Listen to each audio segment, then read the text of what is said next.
இந்த ஹிஸ்டமினை வந்து நியூட்ரலைஸ் பண்ணுறதுக்கு கொர்சிட்டின் அப்படிங்கிற ஒரு வேதிப்பொருள் வந்து ரொம்பவே நல்லது. ஸோ அது எது எதுலலாம் இருக்குது அப்படின்னு பார்த்தீங்க அப்படின்னா, சின்ன வெங்காயத்தில் அதிகமாக இருக்குது. இந்த சின்ன வெங்காயத்தை நீங்கள் வதக்கி, அதாவது அதிகமான அளவுக்கு வதக்காமல் ஓரளவுக்கு வந்து அதை நெய் சேர்த்து வதக்கி வந்து டெய்லி நம்ம எடுத்துக்கும் பொழுது, ஒரு 2 மாதம் வந்து இந்த மாதிரி நீங்கள் எடுத்துக்கிட்டீங்க அப்படின்னாலே உங்களுடைய அலர்ஜி வந்து குறையும். ரெகுலராக நீங்கள் வந்து அலர்ஜிக்காக எடுத்துக்கொள்ளக்கூடிய மாத்திரைகளையும் வந்து குறைச்சிக்கலாம். ஸோ இந்த ஒரு விஷயமும் நம்ம வந்து நிறைய பேர் ஃபாலோ பண்ணியிருக்காங்க. அதே மாதிரி கடுக்காய், நெல்லிக்காய், தாண்டிக்காய் இது 3ம் சேர்ந்த திரிஃபலா சூர்ணத்திலையும் இந்த கொர்ஷிட்டின் அப்படிங்கிறது வந்து இருக்குது. ஸோ அதையும் வந்து நம்ம பயன்படுத்தலாம்.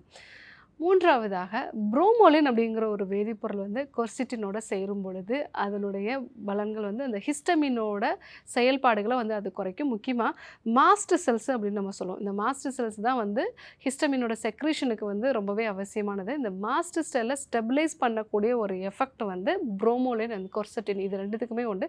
ஸோ புரோமோலின் எது எதுலலாம் இருக்கும் பார்த்தீங்க அப்படின்னா, பைனாப்பிள் அதாவது அன்னாசி பழங்கள்ல இருக்கும்.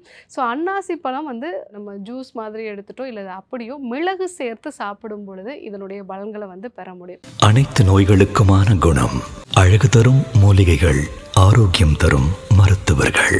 டாக்டர் ஸ்ரீவர்மாஸ். அழகும் ஆரோக்கியமும்.